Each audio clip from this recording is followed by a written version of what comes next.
The Boscombe Valley Mystery. We were seated at breakfast one morning, my wife and I, when the maid brought in a telegram. It was from Sherlock Holmes, and ran in this way. "Have you a couple of days to spare? Have just been wired from the west of England in connection with Boscombe Valley tragedy. Shall be glad if you will come with me. Air and scenery perfect. Leave Paddington by the 11:15. "What do you say, my dear?" said my wife, looking across at me. "Will you go?" "I really don't know what to say. I have a fairly long list at present." "Oh, Anstruther would do your work for you. You've been looking a little pale lately. I think that the change would do you good, and you are always so interested in Mr. Sherlock Holmes's cases." "I should be ungrateful if I were not, seeing what I gained through one of them," I answered. "But if I am to go, I must pack at once, for I have only half an hour." My experience of camp life in Afghanistan had at least had the effect of making me a prompt and ready traveller. My wants were few and simple, so that in less than the time stated I was in a cab with my valise, rattling away to Paddington Station. Sherlock Holmes was pacing up and down the platform, his tall gaunt figure made even gaunter and taller by his long grey travelling cloak and close-fitting cloth cap. "It is really very good of you to come, Watson," said he. "It makes a considerable difference to me, having someone with me on whom I can thoroughly rely. Local aid is always either worthless or else biased. If you will keep the 2 corner seats, I shall get the tickets." We had the carriage to ourselves, save for an immense litter of papers which Holmes had brought with him. Among these he rummaged and read, with intervals of note-taking and of meditation, until we were past Reading. Then he suddenly rolled them all into a gigantic ball and tossed them up onto the rack. "Have you heard anything of the case?" he asked. "Not a word. I've not seen a paper for some days. The London press has not had very full accounts. I have just been looking through all the recent papers in order to master the particulars. It seems, from what I gather, to be one of those simple cases which are so extremely difficult. That sounds a little paradoxical, but it is profoundly true. Singularity is almost invariably a clue. The more featureless and commonplace a crime is, the more difficult is it to bring it home. In this case, however, they have established a very serious case against the son of the murdered man." "Is it a murder, then?" "Well, it is conjectured to be so. I shall take nothing for granted until I have the opportunity of looking personally into it. I will explain the state of things to you, as far as I have been able to understand it, in a very few words. Boscombe Valley is a country district not very far from Ross, in Herefordshire. The largest landed proprietor in that part is a Mr. John Turner, who made his money in Australia and returned some years ago to the old country.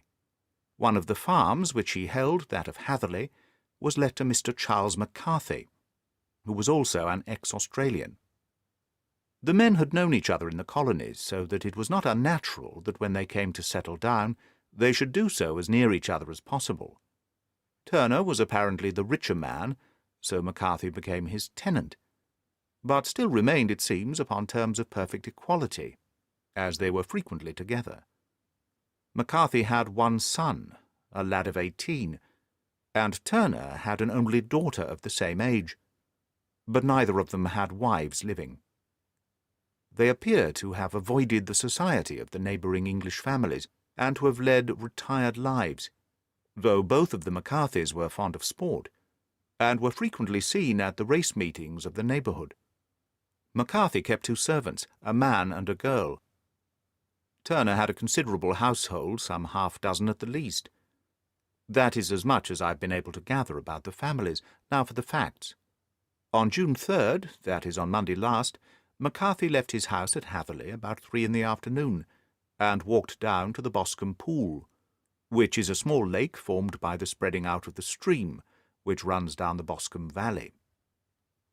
He had been out with his serving man in the morning at Ross, and he had told the man that he must hurry, as he had an appointment of importance to keep at 3. From that appointment he never came back alive. From Hatherley farmhouse to the Boscombe Pool is 1/4 of a mile, and 2 people saw him as he passed over this ground. One was an old woman whose name is not mentioned, and the other was William Crowder, a gamekeeper in the employ of Mr. Turner. Both these witnesses depose that Mr. McCarthy was walking alone. The gamekeeper adds that within a few minutes of his seeing Mr. McCarthy pass, he had seen his son, Mr. James McCarthy, going the same way with a gun under his arm. To the best of his belief, the father was actually in sight at the time, and the son was following him. He thought no more of the matter until he heard in the evening of the tragedy that had occurred. The two McCarthys were seen after the time when William Crowder, the gamekeeper, lost sight of them. The Boscombe pool is thickly wooded round, with just a fringe of grass and of reeds round the edge. A girl of 14, Patience Moran, who is the daughter of the lodge-keeper of the Boscombe Valley estate, was in one of the woods picking flowers. She states that while she was there she saw at the border of the wood and close by the lake Mr. McCarthy and his son, and that they appeared to be having a violent quarrel. She heard Mr. McCarthy the elder using very strong language to his son, and she saw the latter raise up his hand as if to strike his father. She was so frightened by their violence that she ran away and told her mother, when she reached home, that she had left the two McCarthys quarrelling near Boscombe Pool, and that she was afraid that they were going to fight. She had hardly said the words when young Mr. McCarthy came running up to the lodge to say that he had found his father dead in the wood, and to ask for the help of the lodge-keeper. He was much excited without either his gun or his hat, and his right hand and sleeve were observed to be stained with fresh blood. On following him they found the dead body of his father stretched out upon the grass beside the pool. The head had been beaten in by repeated blows of some heavy and blunt weapon. The injuries were such as might very well have been inflicted by the butt end of his son's gun, which was found lying on the grass within a few paces of the body. Under these circumstances the young man was instantly arrested, and a verdict of wilful murder having been returned at the inquest on Tuesday, he was on Wednesday brought before the magistrates at Ross, who have referred the case to the next assizes. Those are the main facts of the case, as they came out before the coroner and at the police court. I could hardly imagine a more damning case, I remarked. If ever circumstantial evidence pointed to a criminal, it does so here. Circumstantial evidence is a very tricky thing, answered Holmes thoughtfully. It may seem to point very straight to one thing, but if you shift your own point of view a little, you may find it pointing in an equally uncompromising manner to something entirely different. It must be confessed, however, that the case looks exceedingly grave against the young man, and it is very possible that he is indeed the culprit. There are several people in the neighbourhood, however, and among them Miss Turner, the daughter of the neighbouring landowner, who believe in his innocence, and who have retained Lestrade, whom you may remember in connection with the study in scarlet, to work out the case in his interest. Lestrade, being rather puzzled, has referred the case to me. And hence it is two middle-aged gentlemen are flying westward at 50 miles an hour, instead of quietly digesting their breakfasts at home. I'm afraid, said I, that the facts are so obvious that you will find little credit to be gained out of this case. There is nothing more deceptive than an obvious fact, he answered, laughing. Besides, we may chance to hit upon some other obvious facts which may have been by no means obvious to Mr. Lestrade. You know me too well to think that I am boasting when I say that I shall either confirm or destroy his theory by means which he is quite incapable of employing, or even of understanding. To take the first example in hand, I very clearly perceive that in your bedroom the window is upon the right-hand side, and yet I question whether Mr. Lestrade would have noted even so self-evident a thing as that. How on earth, my dear fellow? I know you well. I know the military neatness which characterizes you. You shave every morning, and in this season you shave by the sunlight. But since your shaving is less and less complete as we get farther back on the left side, until it becomes positively slovenly as we get round the angle of the jaw, it is surely very clear that that side is less well illuminated than the other. I could not imagine a man of your habits looking at himself in an equal light, and being satisfied with such a result. I only quote this as a trivial example of observation and inference. Therein lies my métier, and it is just possible that it may be of some service in the investigation which lies before us. There are one or two minor points which were brought out in the inquest, and which are worth considering. What are they? It appears that his arrest did not take place at once, but after the return to Hatherley Farm. On the Inspector of Constabulary informing him that he was a prisoner, he remarked that he was not surprised to hear it, and it was no more than his deserts. This observation of his had the natural effect of removing any traces of doubt which might have remained in the minds of the coroner's jury. "It was a confession," I ejaculated. "No, for it was followed by a protestation of innocence. Coming on the top of such a damning series of events, it was at least a most suspicious remark." "On the contrary," said Holmes, "it is the brightest rift which I can at present see in the clouds. However innocent he might be, he could not be such an absolute imbecile as not to see that the circumstances were very black against him. Had he appeared surprised at his own arrest, or feigned indignation at it, I should have looked upon it as highly suspicious, because such surprise or anger would not be natural under the circumstances, and yet might appear to be the best policy to a scheming man. His frank acceptance of the situation marks him as either an innocent man, or else as a man of considerable self-restraint and firmness. As to his remark about his deserts, it was also not unnatural, if you consider that he stood by the dead body of his father, and that there is no doubt that he had that very day so far forgotten his filial duty as to bandy words with him, and even, according to the little girl whose evidence is so important, to raise his hand as if to strike him. The self-reproach and contrition which are displayed in his remark appear to me to be the signs of a healthy mind, rather than of a guilty one." I shook my head. "Many men have been hanged on far slighter evidence," I remarked. "So they have, and many men have been wrongfully hanged.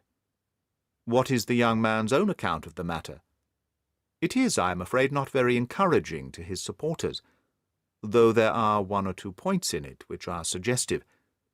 You will find it here, and may read it for yourself." He picked out from his bundle a copy of the local Herefordshire paper, and having turned down the sheet, he pointed out the paragraph in which the unfortunate young man had given his own statement of what had occurred. I settled myself down in the corner of the carriage and read it very carefully. It ran in this way. Mr. James McCarthy, the only son of the deceased, was then called, and gave evidence as follows. "I had been away from home for 3 days at Bristol, and had only just returned upon the morning of last Monday, the 3rd. My father was absent from home at the time of my arrival, and I was informed by the maid that he had driven over to Ross with John Cobb, the groom. Shortly after my return I heard the wheels of his trap in the yard, and looking out of my window, I saw him get out and walk rapidly out of the yard, though I was not aware in which direction he was going. I then took my gun and strolled out in the direction of the Boscombe pool, with the intention of visiting the rabbit warren, which is upon the other side. On my way I saw William Crowder, the gamekeeper, as he has stated in his evidence, but he is mistaken in thinking that I was following my father. I had no idea that he was in front of me. When about 100 yards from the pool I heard a cry of coo-ee, which was a usual signal between my father and myself. I then hurried forward and found him standing by the pool. He appeared to be much surprised at seeing me, and asked me, rather roughly, what I was doing there. A conversation ensued which led to high words, and almost to blows, for my father was a man of a very violent temper. Seeing that his passion was becoming ungovernable, I left him, and returned towards Hatherley Farm. I had not gone more than 150 yards, however, when I heard a hideous outcry behind me, which caused me to run back again. I found my father expiring on the ground with his head terribly injured. I dropped my gun and held him in my arms, but he almost instantly expired. I knelt beside him for some minutes, and then made my way to Mr. Turner's lodge-keeper, his house being the nearest, to ask for assistance. I saw no one near my father when I returned, and I have no idea how he came by his injuries. He was not a popular man, being somewhat cold and forbidding in his manners, but he had, as far as I know, no active enemies. I know nothing further of the matter. The Coroner: Did your father make any statement to you before he died? Witness: He mumbled a few words, but I could only catch some allusion to a rat. The Coroner: What did you understand by that? Witness: It conveyed no meaning to me. I thought that he was delirious. The Coroner: What was the point upon which you and your father had this final quarrel? Witness: I should prefer not to answer. The Coroner: I'm afraid that I must press it. Witness: It is really impossible for me to tell you. I can assure you that it has nothing to do with the sad tragedy which followed. The Coroner: That is for the court to decide. I need not point out to you that your refusal to answer will prejudice your case considerably in any future proceedings which may arise. Witness: I must still refuse. The Coroner: I understand that the cry of cooee was a common signal between you and your father. Witness: It was. The Coroner: How was it, then, that he uttered it before he saw you, and before he even knew that you had returned from Bristol? Witness, with considerable confusion: I do not know. A juryman: Did you see anything which aroused your suspicions when you returned on hearing the cry, and found your father fatally injured? Witness: Nothing definite. The Coroner: What do you mean? Witness: I was so disturbed and excited as I rushed out into the open that I could think of nothing except my father. Yet I have a vague impression that, as I ran forward, something lay upon the ground to the left of me. It seemed to me to be something grey in colour, a coat of some sort, or a plaid perhaps. When I rose from my father I looked round for it, but it was gone. Do you mean that it disappeared before you went for help? Yes, it was gone. You cannot say what it was? No, I had a feeling something was there. How far from the body? 12 yards or so. And how far from the edge of the wood? About the same. Then if it was removed, it was while you were within 12 yards of it? Yes, but with my back towards it. This concluded the examination of the witness. I see, said I, as I glanced down the column, that the Coroner, in his concluding remarks, was rather severe upon young McCarthy. He calls attention, and with reason, to the discrepancy about his father having signalled to him before seeing him. Also to his refusal to give details of his conversation with his father, and his singular account of his father's dying words. They are all, as he remarks, very much against the son. Holmes laughed softly to himself, and stretched himself out upon the cushioned seat. Both you and the Coroner have been at some pains, said he, to single out the very strongest points in the young man's favour. Don't you see that you alternately give him credit for having too much imagination and too little? Too little, if he could not invent a cause of quarrel which would give him the sympathy of the jury. Too much, if he evolved from his own inner consciousness anything so outré as a dying reference to a rat. And the incident of the vanishing cloth. No, sir, I shall approach this case from the point of view that what this young man says is true, and we shall see whither that hypothesis will lead us.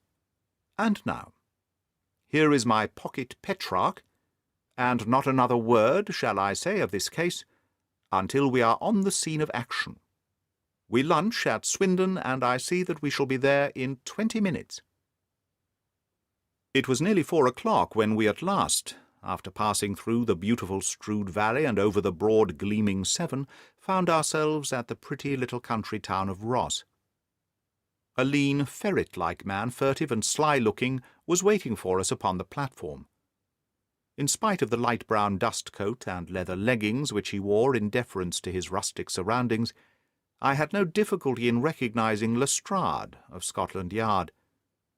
With him we drove to the Hereford Arms, where a room had already been engaged for us. "I have ordered a carriage," said Lestrade as we sat over a cup of tea. "I knew your energetic nature, and that you would not be happy until you had been on the scene of the crime." "It was very nice and complimentary of you," Holmes answered. "It is entirely a question of barometric pressure." Lestrade looked startled. "I do not quite follow," he said. "How is the glass?" 29, I see. No wind and not a cloud in the sky. I have a case full of cigarettes here, which need smoking, and the sofa is very much superior to the usual country hotel abomination. I do not think that it is probable that I shall use the carriage tonight." Lestrade laughed indulgently. "You have, no doubt, already formed your conclusions from the newspapers," he said. "The case is as plain as a pikestaff, and the more one goes into it, the plainer it becomes. Still, of course, one can't refuse a lady, and such a very positive one, too. She had heard of you, and would have your opinion, though I repeatedly told her that there was nothing which you could do which I had not already done. Why, bless my soul, here is her carriage at the door." He had hardly spoken before there rushed into the room one of the most lovely young women that I have ever seen in my life. Her violet eyes shining, her lips parted, a pink flush upon her cheeks, all thought of her natural reserve lost in her overpowering excitement and concern. "Oh, Mr. Sherlock Holmes," she cried, glancing from one to the other of us, and finally, with a woman's quick intuition, fastening upon my companion, "I am so glad that you have come. I have driven down to tell you so. I know that James didn't do it, I know it, and I want you to start upon your work knowing it too. Never let yourself doubt upon that point. We have known each other since we were little children, and I know his faults as no one else does, but he is too tender-hearted to hurt a fly. Such a charge is absurd to anyone who really knows him." "I hope we may clear him, Miss Turner," said Sherlock Holmes. "You may rely upon my doing all that I can. But you have read the evidence. You have formed some conclusion. Do you not see some loophole, some flaw? Do you not yourself think that he is innocent?" "I think that is very probable." "There now," she cried, throwing back her head and looking defiantly at Lestrade. "You hear? He gives me hope." Lestrade shrugged his shoulders. "I'm afraid that my colleague has been a little quick in forming his conclusions," he said. "But he is right. Oh, I know that he is right. James never did it. And about his quarrel with his father, I am sure that the reason why he would not speak about it to the coroner was because I was concerned in it." "In what way?" asked Holmes. "It is no time for me to hide anything. James and his father had many disagreements about me. Mr. McCarthy was very anxious that there should be a marriage between us. James and I have always loved each other as brother and sister, but of course he is young, and has seen very little of life yet, well, he naturally did not wish to do anything like that yet. So there were quarrels, and this, I am sure, was one of them." "And your father?" asked Holmes. "Was he in favour of such a union?" "No, he was averse to it also. No one but Mr. McCarthy was in favour of it." A quick blush passed over her fresh young face, as Holmes shot one of his keen, questioning glances at her. "Thank you for this information," said he. "May I see your father if I call tomorrow?" "I'm afraid the doctor won't allow it." "The doctor?" "Yes, have you not heard? Poor father has never been strong for years back, but this has broken him down completely. He has taken to his bed, and Dr. Willow says that he is a wreck, and that his nervous system is shattered. Mr. McCarthy was the only man alive who had known Dad in the old days in Victoria." "Ha! In Victoria? That is important." "Yes, at the mines." "Quite so, at the gold mines, where, as I understand, Mr. Turner made his money." "Yes, certainly." "Thank you, Miss Turner.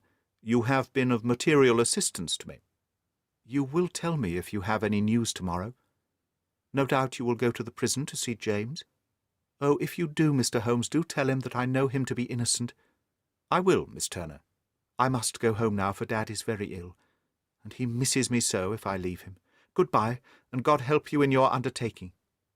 She hurried from the room as impulsively as she had entered, and we heard the wheels of her carriage rattle off down the street. "I am ashamed of you, Holmes," said Lestrade with dignity, after a few minutes' silence. "Why should you raise up hopes which you are bound to disappoint? I'm not over-tender of heart, but I call it cruel." "I think that I see my way to clearing James McCarthy," said Holmes. "Have you an order to see him in prison?" "Yes, but only for you and me." "Then I shall reconsider my resolution about going out. We have still time to take a train to Hereford and see him tonight?" "Ample. Then let us do so." "Watson, I fear that you will find it very slow, but I shall only be away a couple of hours." I walked down to the station with them, and then wandered through the streets of the little town, finally returning to the hotel, where I lay upon the sofa and tried to interest myself in a yellow-backed novel. The puny plot of the story was so thin, however, when compared to the deep mystery through which we were groping, and I found my attention wander so constantly from the fiction to the fact, that I at last flung it across the room and gave myself up entirely to a consideration of the events of the day. Supposing that this unhappy young man's story was absolutely true, then what hellish thing, what absolutely unforeseen and extraordinary calamity could have occurred between the time when he parted from his father and the moment when, drawn back by his screams, he rushed into the glade? It was something terrible and deadly. What could it be? Might not the nature of the injuries reveal something to my medical instinct? I rang the bell and called for the weekly county paper, which contained a verbatim account of the inquest. In the surgeon's deposition, it was stated that the posterior third of the left parietal bone and the left half of the occipital bone had been shattered by a heavy blow from a blunt weapon. I marked the spot upon my own head. Clearly such a blow must have been struck from behind. That was to some extent in favour of the accused, as when seen quarrelling he was face to face with his father. Still, it did not go for very much, for the older man might have turned his back before the blow fell. Still, it might be worth while to call Holmes' attention to it. Then there was the peculiar dying reference to a rat. What could that mean? It could not be delirium. A man dying from a sudden blow does not commonly become delirious. No, it was more likely to be an attempt to explain how he met his fate. But what could it indicate? I cudgelled my brains to find some possible explanation. And then the incident of the grey cloth seen by young McCarthy. If that were true, the murderer must have dropped some part of his dress, presumably his overcoat, in his flight, and must have had the hardihood to return and carry it away at the instant when the sun was kneeling, with his back turned, not a dozen paces off. What a tissue of mysteries and improbabilities the whole thing was! I did not wonder at Lestrade's opinion, and yet I had so much faith in Sherlock Holmes's insight that I could not lose hope, as long as every fresh fact seemed to strengthen his conviction of young McCarthy's innocence. It was late before Sherlock Holmes returned. He came back alone, for Lestrade was staying in lodgings in the town. "The glass still keeps very high," he remarked as he sat down. "It is of importance that it should not rain before we are able to go over the ground. On the other hand, a man should be at his very best and keenest for such nice work as that, and I did not wish to do it when fagged by a long journey. I have seen young McCarthy." "And what did you learn from him?" "Nothing." "Could he throw no light?" "None at all. I was inclined to think at one time that he knew who had done it, and was screening him or her. But I am convinced now that he is as puzzled as everyone else. He is not a very quick-witted youth, though comely to look at, and, I should think, sound at heart." "I cannot admire his taste," I remarked, "if it is indeed a fact that he was averse to a marriage with so charming a young lady as this Miss Turner." "Ah, thereby hangs a rather painful tale. The fellow is madly, insanely in love with her, but some 2 years ago, when he was only a lad, and before he really knew her, for she had been away 5 years at a boarding school, what does the idiot do but get into the clutches of a barmaid in Bristol, and marry her at a registry office? No one knows a word of the matter, but you can imagine how maddening it must be to him to be upbraided for not doing what he would give his very eyes to do. but what he knows to be absolutely impossible. It was sheer frenzy of this sort which made him throw his hands into the air when his father, at their last interview, was goading him on to propose to Miss Turner. On the other hand, he had no means of supporting himself, and his father, who was by all accounts a very hard man, would have thrown him over utterly had he known the truth. It was with his barmaid wife that he had spent the last 3 days in Bristol, and his father did not know where he was. Mark that point. It is of importance. Good has come out of evil, however, for the barmaid, finding from the papers that he is in serious trouble and likely to be hanged, has thrown him over utterly, and has written to him to say that she has a husband already in the Bermuda dockyard, so that there is really no tie between them. I think that bit of news has consoled young McCarthy for all that he has suffered. But if he is innocent, who has done it? Ah, who? I would call your attention very particularly to 2 points. One is that the murdered man had an appointment with someone at the pool, and that the someone could not have been his son, for his son was away, and he did not know when he would return. The second is that the murdered man was heard to cry "Cooee" before he knew that his son had returned. Those are the crucial points upon which the case depends. And now let us talk about George Meredith, if you please, and we shall leave minor points until tomorrow. There was no rain, as Holmes had foretold, and the morning broke bright and cloudless. At 9 o'clock Lestrade called for us with the carriage, and we set off for Hatherley Farm and the Boscombe pool. "There is serious news this morning," Lestrade observed. "It is said that Mr. Turner, of the Hall, is so ill that his life is despaired of." "An elderly man, I presume?" said Holmes. "About 60, but his constitution has been shattered by his life abroad, and he has been in failing health for some time. This business has had a very bad effect upon him. He was an old friend of McCarthy's, and I may add, a great benefactor to him, for I have learned that he gave him Hatherley Farm rent-free." "Indeed, that is interesting," said Holmes. "Oh, yes, in 100 other ways he has helped him. Everybody about here speaks of his kindness to him. Really.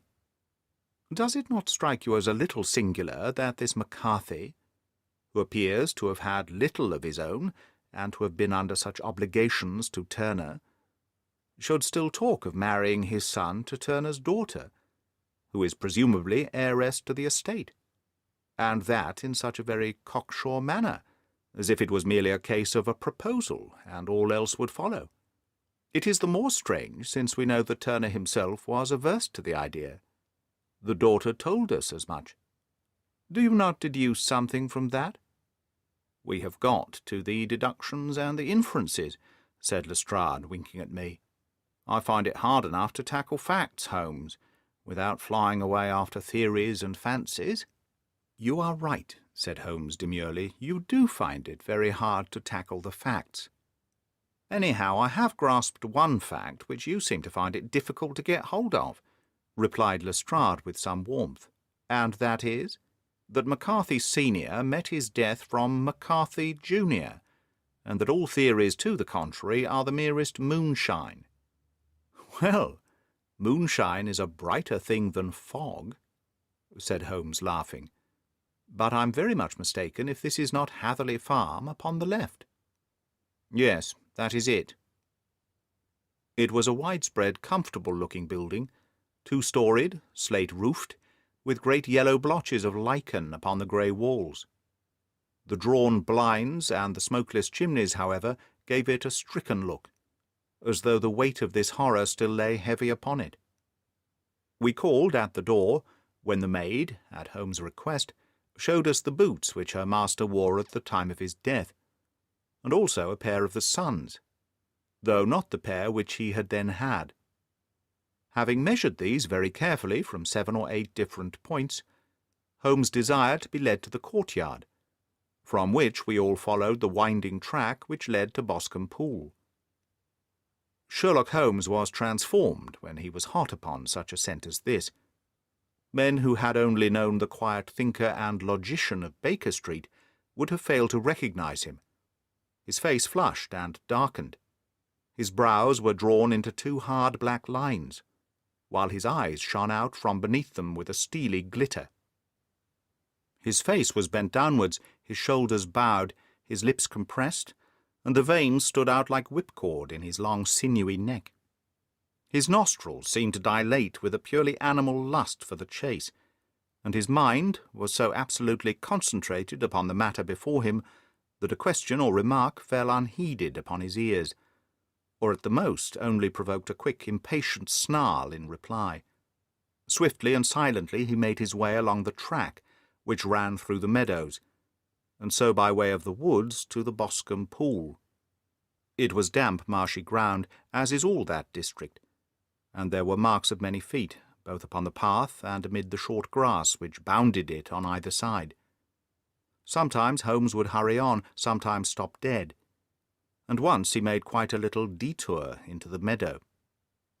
Lestrade and I walked behind him, the detective indifferent and contemptuous, while I watched my friend with the interest which sprang from the conviction that every one of his actions was directed towards a definite end. The Boscombe pool, which is a little reed-girt sheet of water some 50 yards across, is situated at the boundary between the Hatherley farm and the private park of the wealthy Mr. Turner. Above the woods which lined it upon the farther side, we could see the red jutting pinnacles which marked the site of the rich landowner's dwelling.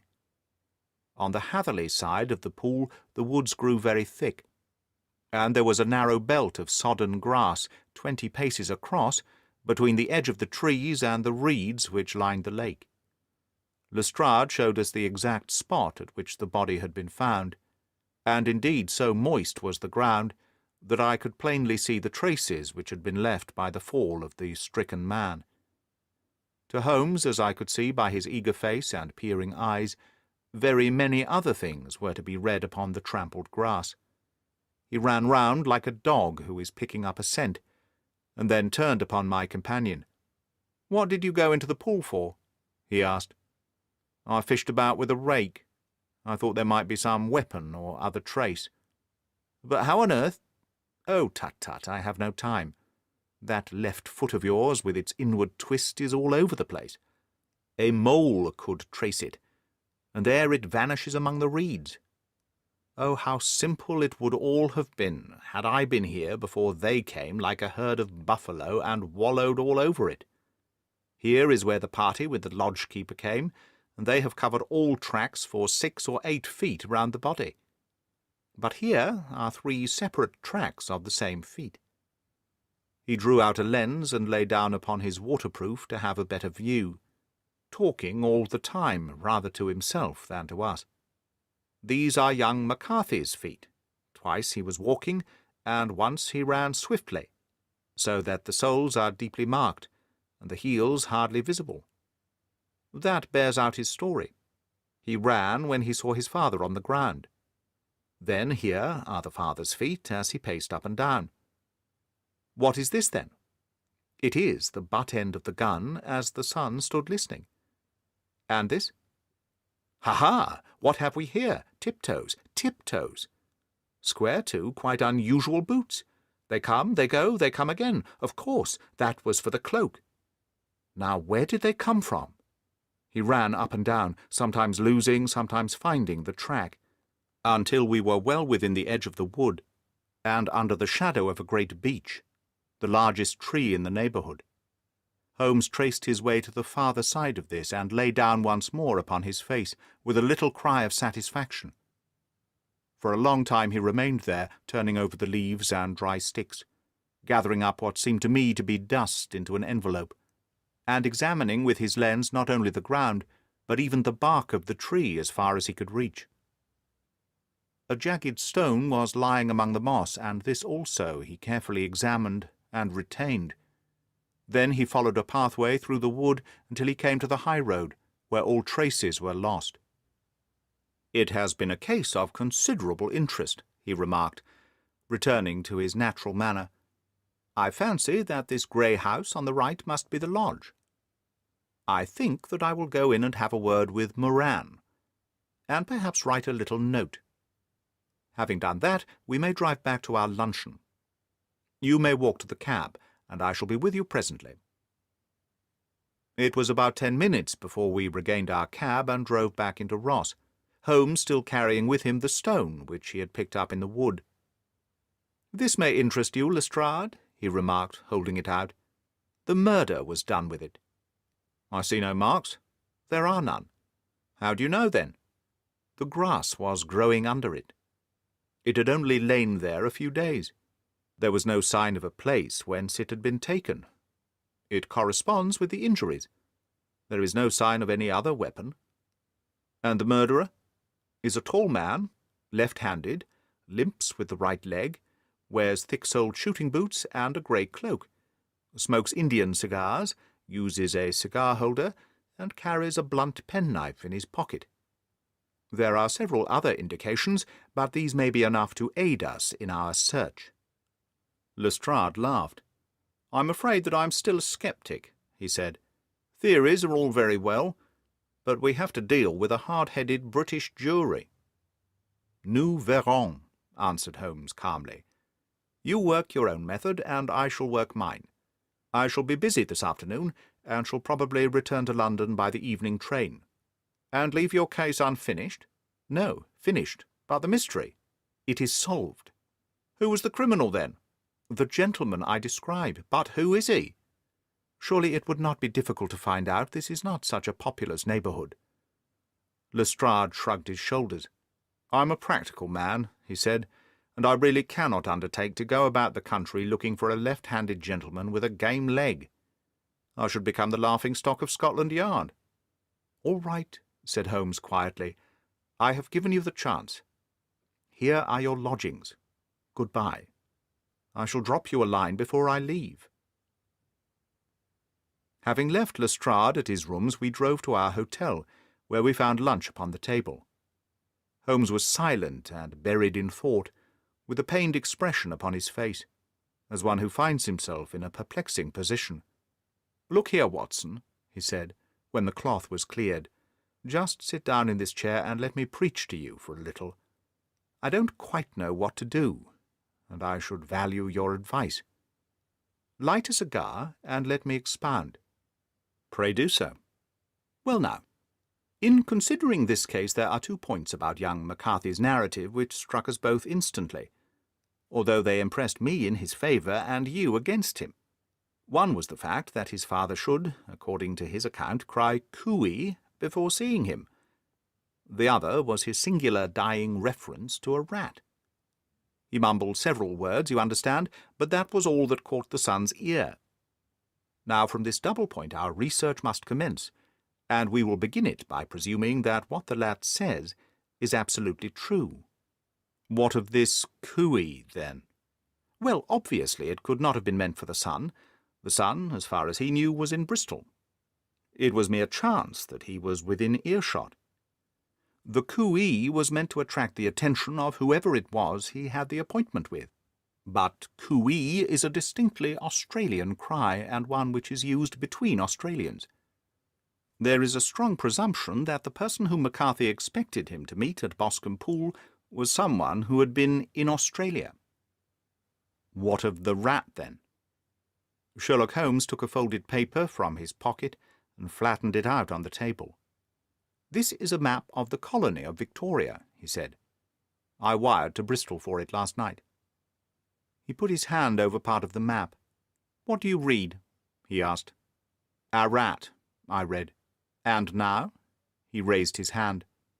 "Ballarat." "Quite so. That was the word the man uttered, and of which his son only caught the last 2 syllables. He was trying to utter the name of his murderer. So-and-so of Ballarat." "It is wonderful," I exclaimed. "It is obvious. And now, you see, I had narrowed the field down considerably. The possession of a grey garment was a 3rd point which, granting the son's statement to be correct, was a certainty. We have come now out of mere vagueness to the definite conception of an Australian from Ballarat with a grey cloak, certainly, and one who was at home in the district. For the pool can only be approached by the farm or by the estate, where strangers could hardly wander. Quite so. Then comes our expedition of today. By an examination of the ground, I gained the trifling details which I gave to that imbecile Lestrade as to the personality of the criminal. But how did you gain them? You know my method. It is founded upon the observation of trifles. His height I know that you might roughly judge from the length of his stride. His boots, too, might be told from their traces. Yes, they were peculiar boots. But his lameness? The impression of his right foot was always less distinct than his left. He put less weight upon it. Why? Because he limped. He was lame. But his left-handedness? You were yourself struck by the nature of the injury, as recorded by the surgeon at the inquest. The blow was struck from immediately behind, and yet was upon the left side. Now, how can that be unless it were by a left-handed man? He had stood behind that tree during the interview between the father and son. He had even smoked there. I found the ash of a cigar, which my special knowledge of tobacco ashes enabled me to pronounce as an Indian cigar. I have, as you know, devoted some attention to this, and written a little monograph on the ashes of 140 different varieties of pipe, cigar, and cigarette tobacco. Having found the ash, I then looked round and discovered the stump among the moss where he had tossed it. It was an Indian cigar, of the variety which are rolled in Rotterdam. And the cigar holder? I could see that the end had not been in his mouth, therefore he used a holder. The tip had been cut off, not bitten off, but the cut was not a clean one, so I deduced a blunt penknife. Holmes, I said, you have drawn a net round this man from which he cannot escape, and you have saved an innocent human life as truly as if you had cut the cord which was hanging him. I see the direction in which all this points. The culprit is Mr. John Turner, cried the hotel waiter, opening the door of our sitting-room and ushering in a visitor. The man who entered was a strange and impressive figure. His slow limping step and bowed shoulders gave the appearance of decrepitude, and yet his hard, deep-lined, craggy features and his enormous limbs showed that he was possessed of unusual strength of body and of character. His tangled beard, grizzled hair, and outstanding drooping eyebrows combined to give an air of dignity and power to his appearance. But his face was of an ashen white, while his lips and the corners of his nostrils were tinged with a shade of blue. It was clear to me at a glance that he was in the grip of some deadly and chronic disease. "Pray sit down on the sofa," said Holmes gently. "You had my note?" "Yes, the lodge-keeper brought it up. You said that you wished to see me here to avoid scandal. I thought people would talk if I went to the hall. And why did you wish to see me?" He looked across at my companion with despair in his weary eyes, as though his question were already answered. "Yes," said Holmes, answering the look rather than the words. "It is so. I know all about McCarthy." The old man sank his face in his hands. "God help me," he cried. "But I would not have let the young man come to harm. I give you my word that I would have spoken out if it went against him at the assizes." "I am glad to hear you say so," said Holmes gravely.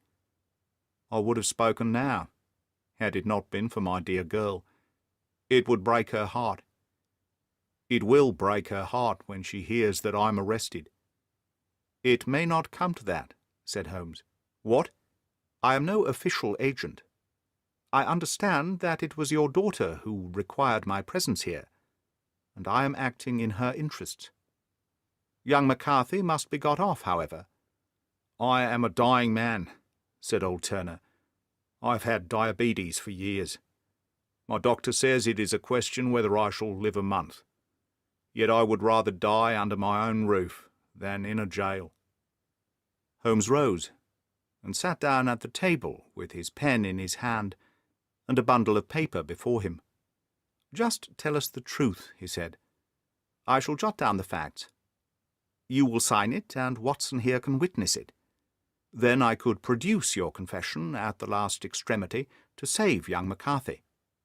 I promise you that I shall not use it unless it is absolutely needed." "It's as well," said the old man. "It's a question whether I shall live to the assizes, so it matters little to me. But I should wish to spare Alice the shock. And now I will make the thing clear to you.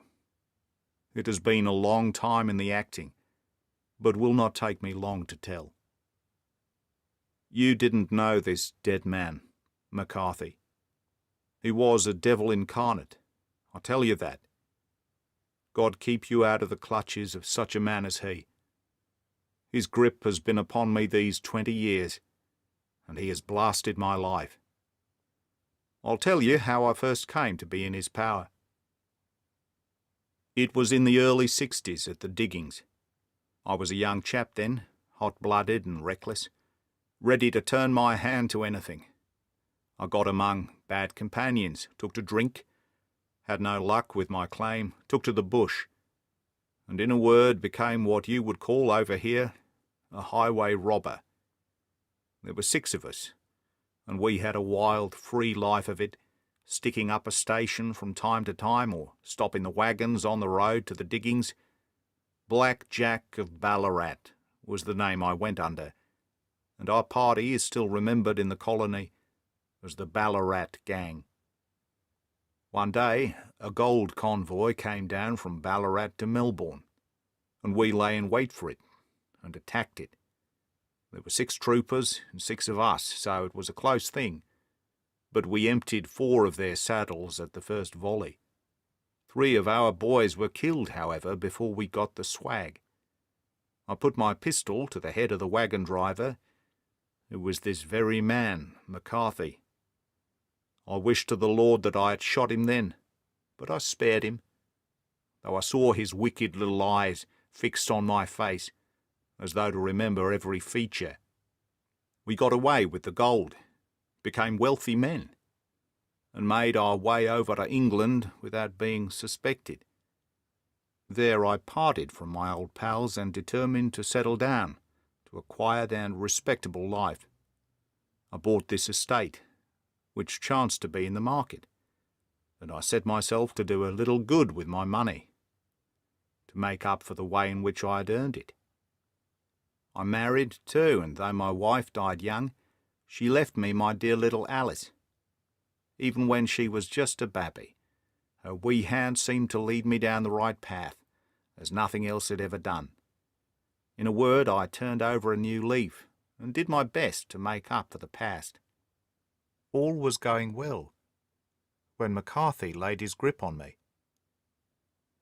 I'd gone up to town about an investment, and I met him in Regent Street, with hardly a coat to his back or a boot to his foot. "Here we are, Jack," says he, touching me on the arm. "We'll be as good as a family to you. There's 2 of us, me and my son, and you can have the keeping of us. If you don't, it's a fine law-abiding country is England, and there's always a policeman within hail." Well, down they came to the West Country. There was no shaking them off, and there they have lived rent-free on my best land ever since. There was no rest for me, no peace, no forgetfulness. Turn where I would, there was his cunning, grinning face at my elbow. It grew worse as Alice grew up, for he soon saw I was more afraid of her knowing my past than of the police. Whatever he wanted he must have, and whatever it was I gave him without question, land, money, houses, until at last he asked for a thing which I could not give. He asked for Alice. His son, you see, had grown up, and so had my girl, and as I was known to be in weak health, it seemed a fine stroke to him that his lad should step into the whole property. But there I was firm. I would not have his cursed stock mixed with mine. Not that I had any dislike to the lad, but his blood was in him, and that was enough. I stood firm. McCarthy threatened. I braved him to do his worst. We were to meet at the pool midway between our houses to talk it over. When I went down there, I found him talking to his son. So I smoked a cigar and waited behind a tree till he should be alone. But as I listened to his talk, all that was black and bitter in me seemed to come uppermost. He was urging his son to marry my daughter with as little regard for what she might think as if she were a slut from off the streets. It drove me mad to think that I and all that I held most dear should be in the power of such a man as this. Could I not snap the bond? I was already a dying and a desperate man. Though clear of mind and fairly strong of limb, I knew that my own fate was sealed. But my memory and my girl, both could be saved, if I could but silence that foul tongue. I did it, Mr. Holmes. I would do it again. Deeply as I have sinned, I have led a life of martyrdom to atone for it. But that my girl should be entangled in the same meshes that held me was more than I could suffer. I struck him down with no more compunction than if he had been some foul and venomous beast. His cry brought back his son, but I had gained the cover of the wood, though I was forced to go back to fetch the cloak which I had dropped in my flight. That is the true story, gentlemen, of all that occurred. Well, it is not for me to judge you, said Holmes, as the old man signed the statement which had been drawn out. I pray that we may never be exposed to such a temptation. I pray not, sir. And what do you intend to do? In view of your health, nothing. You are yourself aware that you will soon have to answer for your deed at a higher court than the assizes. I will keep your confession, and, if McCarthy is condemned, I shall be forced to use it. If not, it shall never be seen by mortal eye. And your secret, whether you be alive or dead, shall be safe with us. Farewell, then, said the old man solemnly. Your own deathbeds, when they come, will be the easier for the thought of the peace which you have given to mine. Tottering and shaking in all his giant frame, he stumbled slowly from the room. God help us, said Holmes after a long silence.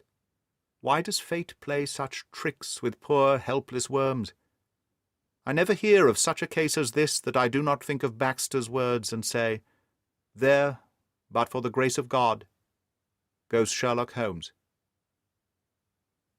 James McCarthy was acquitted at the assizes on the strength of a number of objections which had been drawn out by Holmes and submitted to the defending counsel. Old Turner lived for 7 months after our interview, but he is now dead, and there is every prospect that the son and daughter may come to live happily together, in ignorance of the black cloud which rests upon their past.